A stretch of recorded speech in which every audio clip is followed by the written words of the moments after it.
Hello friends, नमस्कार। मेरा नाम है साक्षी और मैं स्टार्ट करती हूँ आपका साक्षी सीडीपी में कोर्स 506 यूनिट 13 पढ़ रहे थे।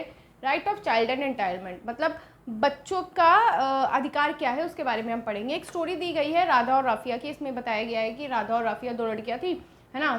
7वीं की यानी 8वीं क्लास में पढ़ रही थी, स्कूल जा रही थी वो। तो उन्होंने देखा कि बहुत सारे लोग, उनके घर के लोग भी खाली बाल्टी और पॉट्स लेके कहाँ जा रहे हैं, पंचायत ऑफिस जा रहे हैं। तो वो ये देखने लगी।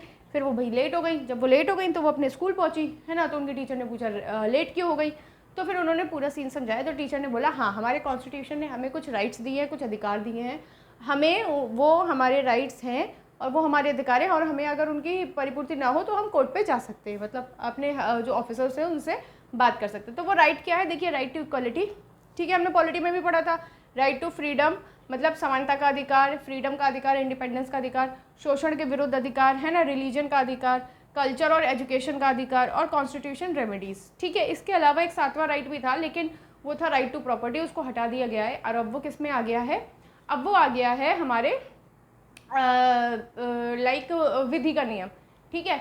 यूएन ने क्या किया, यूनाइटेड नेशन के लोग अपने राइट एंजॉय करें तो उन्होंने एक प्रोक्लेम्ड बनाया क्या, universal declaration of human rights, UDHR, ठीक है। 10 दिसंबर को, इसलिए 10 दिसंबर को ही मानव अधिकार दिवस मनाया जाता है। इंडिया ने सेंट्रल लेवल पे एक कमेटी बनाई जिसको कहते हैं national committee for protection of human right, NCPR, और स्टेट लेवल पे भी बनाई जिसको कहते हैं state level committee for protection of human right, ठीक है, ताकि लोगों के अधिकारों का हनन ना हो। ओके, आगे बढ़ते हैं। आगे है बच्चों की क्या अधिकार है। देखिए, बच्चों के बहुत सारे अधिकार है, लेकिन मैं कुछ ही लिख पाई क्योंकि बोर्ड भी छोटा था, ठीक है। जो इंपॉर्टेंट पॉइंट है वो मैंने लिख दिया है कि उनको एक अच्छी सर्विस मिले, ठीक है, हेल्थ सर्विस मिले, ठीक है। उनको फ्रीडम हो एक्सप्रेशन का, मतलब जो भी वो कहना चाहे वो कह सके खुल के। Not to be separated from parents, मतलब अपने पेरेंट्स से सेपरेट नहीं हो पाए और अगर इनकेस कुछ ऐसा हो जाता है जैसे डाइवोर्स वगैरह, तो उनकी विल पूछी जाए कि वो मम्मा के साथ रहना चाहते हैं या पापा के साथ, ठीक है। केयर्ड बाय पेरेंट्स, पेरेंट्स उनकी क्या करें, केयर करें। टू हैव अ नेम, सबसे बड़ा अधिकार है कि भैया अपना नाम होना चाहिए। ये नहीं कि छोटू, है ना, पिंकू, ये भी एक नाम है, लेकिन क्या होता है कि अगर गुमनाम ऐसे कुछ हो, मतलब एक अच्छा सा नाम भी होना चाहिए, ठीक है। बेसिक एजुकेशन उनको उनकी मदर टंग में, मतलब मातृभाषा में मिलनी चाहिए। जीने का अधिकार होना चाहिए, ठीक है। एक्सप्लॉयटेशन, उनको शोषण से अलग रखना चाहिए, उनका शोषण नहीं होना चाहिए, उनका हनन नहीं होना चाहिए, ठीक है। कॉर्पोरल पनिशमेंट, ये राइट टू एजुकेशन के तहत आया था। कॉर्पोरल पनिशमेंट, जो हम स्कूल में पनिशमेंट दे देते हैं ना, वो नहीं देनी है, ठीक है। यूएन ने क्या इनिशिएट लिया, यूनाइटेड नेशन ने, देखते हैं। एक तो मैंने आपको बताया था 1948 में, अब उसके बाद क्या हुआ, 1959 में ना डिक्लेरेशन ऑफ ह्यूमन राइट को जनरल असेंबली ने अडॉप्ट कर लिया, ठीक है। अब क्या हुआ, फिर हुआ national convention on girl and political right, इसको भी जनरल असेंबली ने कब अडॉप्ट किया, 1966 में, ठीक है। पहले उन्होंने क्या किया था, पॉलिटिकल राइट, फिर इकोनॉमिकल, सोशल और कल्चर राइट भी अडॉप्ट कर लिए 1966 में। ये इंपॉर्टेंट है। सीआरसी कब हुआ था, ठीक है, convention on right of child, यानी सीआरसी, ये 1989 में इसकी स्थापना हुई थी, ठीक है। इसमें ज़्यादा कुछ नहीं है, बस थोड़ा बहुत ही पढ़ के जाना है। इसके बाद हम पढ़ेंगे आरटीई, है ना, और फटाफट से चैप्टर खत्म हो जाएगा। हाँ जी, आगे आ जाते हैं। आगे है राइट टू एजुकेशन। जैसे कि मैंने आपको बताया था, यहाँ पे लिखा है राइट टू एजुकेशन 2009 में। एक्चुअली क्या था, ये 2009 में बन गया था, लेकिन ये फोर्स में कब आया था, ये इम्प्लीमेंट कब हुआ था, 1 अप्रैल 2010 में, ठीक है। तो ये राइट टू एजुकेशन है इस, और उसी दिन से ये हमारा क्या बन गया था, फंडामेंटल राइट बन गया था, ठीक है। इसके अधीन क्या था कि स्टेट जो है, जो राज्य सरकार है, वो 6 से लेकर 14 साल के बच्चों को क्या दे, फ्री और कंपलसरी एजुकेशन दे, ठीक है। क्वालिटी ऑफ टीचर्स रखे, नॉर्म्स रखे, एक अच्छा सा वातावरण प्रदान करे, ठीक है। हर एक बच्चे की नीड को ध्यान में रखे, है ना, जो कुछ भी नीड हमें चाहिए होती है, ठीक है, एजुकेशन में अच्छी क्वालिटी ऑफ एजुकेशन हो, सब कुछ अच्छा हो, ठीक है। एक प्रॉपर, एक अच्छा एक स्कूल का एटमॉस्फेयर हो। स्पेशल ट्रेनिंग दे जिन बच्चों को ज़रूरत है ना। और LCE, ये मैं भूल गई क्या है, नो पनिशमेंट, मतलब जो हम हरेसमेंट और ये जो पहले डांट वाट बहुत चलती थी, ठीक है। पहले ना डांट वाट बहुत चलती थी, लाइक फॉर एग्जांपल सूद दिया जाता था, और क्या कहते हैं, बहुत मारा जाता था बच्चों को, है ना। तो अच्छा, हाँ, LCE का मुझे याद आया, चाइल्ड लेबर को एलिमिनेट करना, सॉरी, है ना, चाइल्ड लेबर को एलिमिनेट करना, ठीक है। बहुत शॉर्ट में लिख दिया था इसलिए समझ में नहीं आया कि पनिशमेंट नहीं हो, हैरेसमेंट नहीं हो। जैसे हमारे टाइम पे तो भैया हमें अच्छे से हमें पता है कि मुझे वो जो एक चीज़ होती है ना, स्क्वायर और क्यूब्स, है ना, वो याद करवाए जाते थे। मैं अपनी दीदी से पढ़ती थी, तो जीजा जी थे वो भैया 6 से लेकर 8 तक के बच्चों का सैटरडे को उन्होंने एक वो रखा था कि 6 से लेकर 8 तक के बच्चे साथ में बैठेंगे और क्यूब्स और स्क्वायर सुनाएंगे, और टेबल बीच में से कोई भी, जैसे कि 18 जा फॉर एग्जांपल 18 इंटू 17 कितना हुआ, कुछ भी ऐसा है ना। तो और नहीं बताते थे तो धैंसकेल। तो हाँ, हालांकि उससे बहुत फ़ायदा हुआ कि अभी तक मुझे क्यूब्स और स्क्वायर याद है, बहुत ज़्यादा फ़ायदा हुआ। लेकिन अब ये पनिशमेंट आप नहीं दे सकते हो, ठीक है, आप हैरेस नहीं कर सकते हो, आप इनफैक्ट छू भी नहीं सकते हो बालक को, ठीक है। फिर क्या है, अब protection of right of child, बच्चे की जो राइट्स हैं उसकी हम प्रोटेक्शन कैसे करें। सबसे पहला है कि बच्चे के चाइल्ड राइट का ही क्या हो रहा है, हनन हो रहा है यार। क्यों? Child labour. आपने कितनी बार देखा होगा कि बाल श्रम वाले लोग हैं ना, आपने देखा होगा बहुत छोटे बच्चे होते हैं, उनको बेचारे पढ़ तक तो पाते नहीं है, पढ़ने के लिए स्कूल नहीं भेजा जाता, बच्चे तो वो ढाबे पे लग जाते हैं काम करने, है ना, दुकान में किराने की शॉप पे लग जाते हैं, सामान इधर से उधर पहुंचाते हैं, ठेला लगाते हैं। तो ये सब क्या है, ये सब चाइल्ड लेबर है, और ये तो कुछ भी नहीं है। आप ये सोचो, वो KGF वाली हमने मूवी देखी थी, उसमें आपने देखा होगा कि उस मूवी में कितने छोटे बच्चे भी गए हुए थे ना, हमें थोड़े से बड़े हो जाते थे, फिर उन्हें माइंस में भेज दिया जाता था, खुदाई उदाई करने को, ठीक है। फिर क्या है, ILO इंटरनेशनल लेबर ऑर्गेनाइजेशन, इन्होंने एस्टिमेट लगाया, ठीक है, इन्होंने एक सर्वे किया तो उन्हें पता चला कि 246 मिलियन चाइल्ड, मतलब 246 मिलियन बच्चे, कौन सी उम्र के, 5 से लेकर 17 साल की उम्र के, पढ़ नहीं रहे हैं, क्या कर रहे हैं, काम कर रहे हैं, ठीक है। जिसमें से 171 मिलियन बच्चे ऐसा काम कर रहे हैं जिसमें सेफ्टी तो है ही नहीं, मतलब उनकी फिजिकल और मेंटल हेल्थ खराब हो रही है। आप सोच सकते हो 246 में से कितने, 171 तो ऐसे ही हो गए, अब बाकी क्या, बाकी ये ढाबे पे लग जाते होंगे, है ना। तो दूसरा कारण है पोवर्टी क्या होता है, गरीबी, सबसे बड़ा कारण है। मेरे को तो यही लगता है कि भूखमरी, गरीबी क्या, अगर आप क्या करते हो, आप सबको ये पोवर्टी है क्योंकि एजुकेशन नहीं है। अगर एजुकेशन आप फ्री और कंपलसरी एजुकेशन दे रहे हैं, फिर भी आप बच्चों को भेजना नहीं चाह रहे हो, तो भाई साहब क्या किया जाए, मतलब घसीट के टीचर स्कूल में लाए बच्चों को कि नहीं भाई पढ़ा।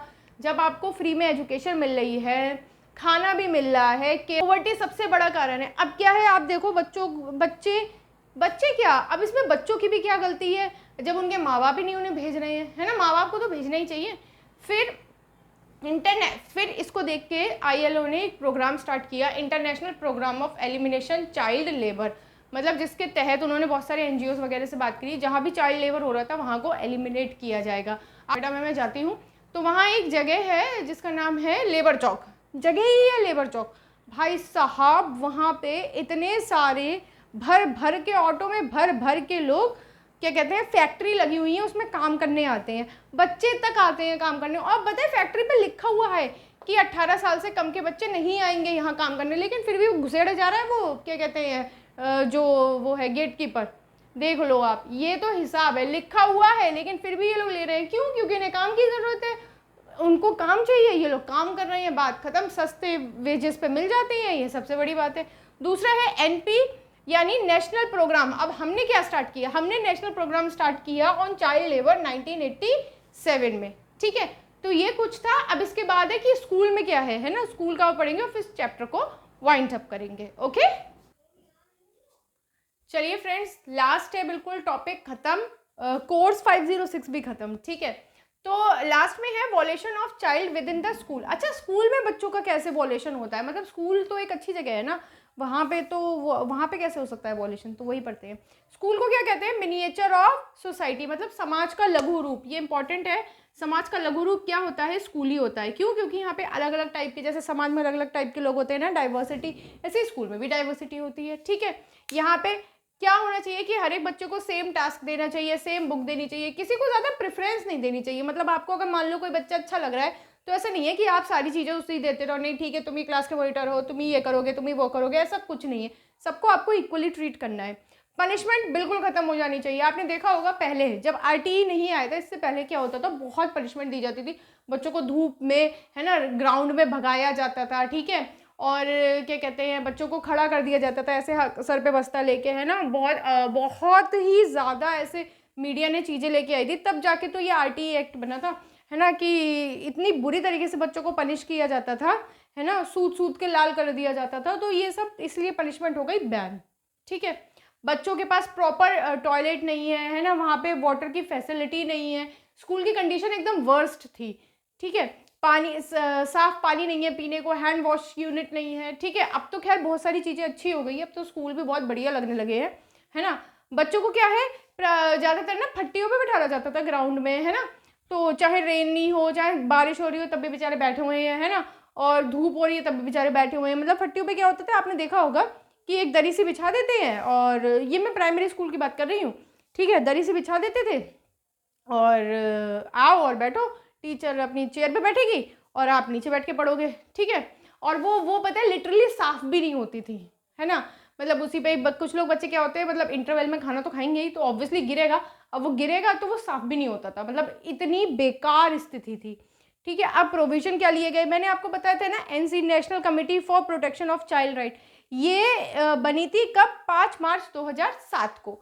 इन्होंने फिर एससी स्टेट कमेटी बनाई, ठीक है, और एनजीओज, इन सब ने मिलकर बहुत सारे चीज़ें निकाली कि हम क्या क्या कर सकते हैं। मतलब ये 3 प्रोविजंस दिए थे, जो 3 चीज़ें बनी थी। अब क्या है, रोल ऑफ टीचर। अब इसमें हमारा क्या रोल है, देखो, हमें हर एक बच्चे की डिग्निटी की रिस्पेक्ट करनी है, हर एक बच्चे की गरिमा की रिस्पेक्ट करनी है, हमें किसी भी बच्चे के साथ भेदभाव करना नहीं है। ठीक है, हमें पता है बच्चे अलग होते हैं, हर एक बच्चा एक सबकी तरह नहीं होता है, थोड़ा डिफरेंट होता है, तो हमें उनकी गरिमा की क्या करनी है, रक्षा करनी है। पीपल पार्टिसिपेशन, अच्छा पीपल का मतलब ये लोग नहीं है, पीपल का मतलब शिष्य है। तो क्या करना है, बच्चों के पार्टिसिपेशन को बढ़ाना है।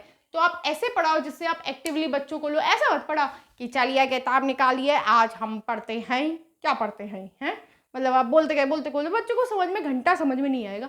आप कुछ इंटरेस्टिंग वे में पढ़ाओ जिससे बच्चे खूब सारे, पता है आपको, पता है बच्चे ना, छोटे बच्चे जान मतलब ऐसा कुछ करते हैं, बहुत इंटरेस्ट के साथ पढ़ते हैं, मतलब खुद ही आंसर देते हैं, मैम मैं आंसर दूँ, मैम मैं आंसर दूँ, ऐसे करते हैं, है ना। हमारे जब मैं ईवीएस की क्लास लेती थी 2nd क्लास की, तो बहुत बच्चे, मतलब ऑनलाइन क्लास में भी, मतलब आप ये सोचो कि मेरे को ना म्यूट दबाना पड़ता था कि भैया शांत हो जाओ, इतने एक्टिवली पार्टिसिपेट करते थे। और बच्चे ना, उनके अंदर जिज्ञासा होती है कि यार आज क्या मैम पढ़ाने वाली है। अच्छा, जब कभी ऑनलाइन उसमें हम लिख देते थे कि कल आपकी ईवीएस की क्लास है, तो आप लोग ये सामान लेके आइए, बच्चे उत्सुक है, मैम आज हम क्या करेंगे, तो उन्हें बताया पड़ता था कि बच्चों आज हम ये करेंगे। ठीक है, फ्री ट्रॉमा फ्री, मतलब ऐसा एटमॉस्फेयर है ये, ऐसा वातावरण बनाओ जिसमें बच्चा बिल्कुल खुल के जी सके, उसको स्ट्रेस ना हो, एंजाइटी ना हो। कई बार मैंने आपको ये भी बताया था कि घर में क्या होता है, जो पारिवारिक कलेश हो जाता है, जिसकी वजह से बच्चा क्या होता है, सहम जाता है, तो आप उस बच्चे को काउंसिल करो, ऐसा इन्वायरमेंट बनाओ कि बच्चे अपनी सारी बातें भूल जाए और स्कूल में आके एकदम मस्त मौला वाली ज़िंदगी जिए। ऐसा होगा तो बच्चे रोज़ आएंगे, रोज़ पार्टिसिपेट करेंगे, रोज़ पढ़ेंगे। ठीक है, पढ़ेगा इंडिया तभी तो बढ़ेगा इंडिया, है ना। फिर क्या है, जेंडर इक्वालिटी। अच्छा, ये क्या, देखो, टीचर को बच्चे आइडल मानते हैं, है ना, बहुत सारे बच्चे होते हैं जो टीचर को आइडल मानते हैं। ठीक है, तो अब आप ही जब सही ट्रीट नहीं करोगे, है ना, आप ही लड़के लड़कियों में भेदभाव करोगे, तो बच्चे के मन में तो ये बात आएगी ही। ठीक है, लेकिन जब आप सबको ट्रीट करोगे इक्वली, तो बच्चा कहेगा नहीं नहीं मैडम तो नहीं करती हैं, ये तो सोसाइटी में ही होता है जेंडर इक्वलिटी। तो क्या करते हैं बच्चे उस चीज़ को, और ट्रस्ट में बच्चे आपको बहुत कॉपी करते हैं, जैसा आप बनते हो ना, एग्जैक्ट वही बच्चा बनना चाहता है। ठीक है, तो ये रोल ऑफ टीचर था। तो ये हमारा कोर्स 506 कंप्लीट हो गया, ब्लॉक 4 कंप्लीट हो गया, यूनिट 13 कंप्लीट हो गई। कल से हम पढ़ेंगे कोर्स 501 बन कहती है मैंने, है चलो कुछ भी कह दो, क्या ही फर्क पड़ रहा है ना। तो देखो भैया, धीरे धीरे करके हम ये क्या कर लेंगे, स्टार्ट कर लेंगे, मतलब ख़त्म कर लेंगे। स्टार्ट तो हमने कर ही लिया है 2 अप्रैल को, है ना, अब इसे ख़त्म कर लेंगे। और आप लोग नोट्स बनाते रहिएगा, चैनल को लाइक शेयर सब्सक्राइब और सपोर्ट करते रहिएगा। और फिर कल मिलते हैं 501 के साथ। होपफुली जब तक नोटिफिकेशन या फॉर्म भरे जाएंगे तब तक हमारा हो जाए। ठीक है, बाकी ये मैंने एक सर थे उनकी वीडियो में भी देखा था कि ये ना आपके केवीएस में भी काम आएगा। ठीक है, NIOS से स्टार्ट किया क्योंकि NIOS एक ऑथेंटिकेट सोर्स है। ठीक है, और बहुत जगह में इसमें से पेपर आ रहा है, मतलब तो इसलिए ठीक इसे अच्छे से पढ़ते हैं, है ना। मैं भी पढ़ूंगी, आप भी पढ़ूंगी, मतलब मुझे तो अब कोर्स 506 पूरा याद हो चुका है ना, ये भी पता चल गया कि कौन से पेज पे क्या चीज़ है। ठीक है, चलिए कल से पढ़ेंगे कोर्स 501, तब तक कोर्स 501 साक्षी 1। ठीक है, चलो तब तक के लिए अपना ख्याल रखना, चैनल को लाइक शेयर सब्सक्राइब और सपोर्ट करते रहना। फिर कल मिलते हैं। नमस्कार।